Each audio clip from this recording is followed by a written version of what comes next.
My first day in the 160th was a roller coaster of emotions. So I just finished the 9 month Green Platoon, which is the course that makes you a 160th pilot.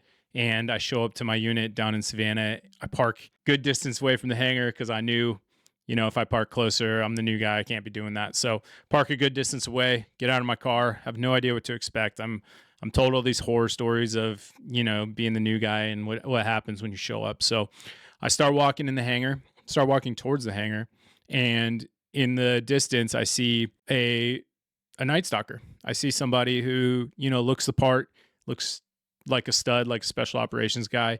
And I'm just like, great. Like, I have to talk to somebody before I even get in the hangar. Who knows how this is going to go. Right. So as I'm approaching him, I'm trying to make out his rank, and I can't until we get really, really close. So I make out his rank. It's a CW4. I'm a CW2 at the time. So much more senior. Obviously, he's been at the unit for a long time. And when we get close enough and he recognizes my name tape, he looks at me and he goes, "Nick O'Kelly, we've been waiting for you to show up to our unit." I was floored. I was not expecting that. I was expecting some silent treatment, some maybe like, "Hey, what's up? Go talk to this person and he'll show you around," type of thing. But no, man, it was open arms. It was professional. It was kind. And I felt like I was where I belonged again. So that happens. That shocks me. And I continue walking into the hangar, and I'm still not expecting that to be the norm. Right. And I get in the hangar. I meet one of the pilots that I actually already knew since we connected while I was in the regular Army. And he shows me around. He gives me a tour. He takes me to the commander's office, introduces me to all the other pilots. And I'm not kidding you, man. I was met with professionalism every step of the way, from the commander to the senior warrant officer to everybody. It was not the feeling of you're a piece of crap and you're the FNG, even though I was, and I was well aware of that. It was, you're a part of the team. Let's see what we can do with you to help advance this mission and advance this unit and make this place the best place possible. Why am I bringing this up? Well, because we are so bad at building things up in our heads and expecting the worst case scenario out of anything that happens, that we walk into things without the confidence or without looking at the bright side or the positive side of what the outcomes can be, right? If I would have walked in there and been like, "Man, this is awesome. I am so grateful," which I was. But if I had that attitude of just soaking it up, right? Soaking up the moment and being like, "I'm the new dude, but this is freaking awesome. I'm in the 160th now, and I get to meet all these badass pilots who have been doing this for years and learn from them," instead of the attitude of like, "God, this is going to suck. I'm going to get treated like shit.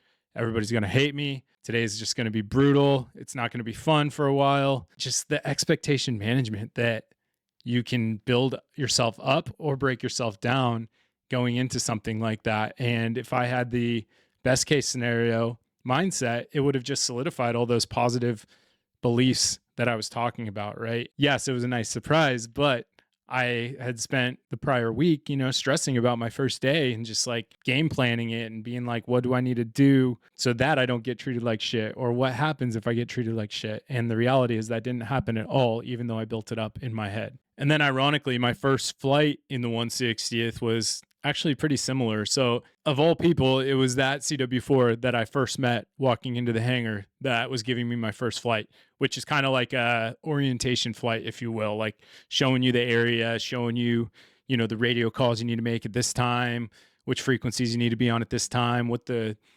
local area looks like, right?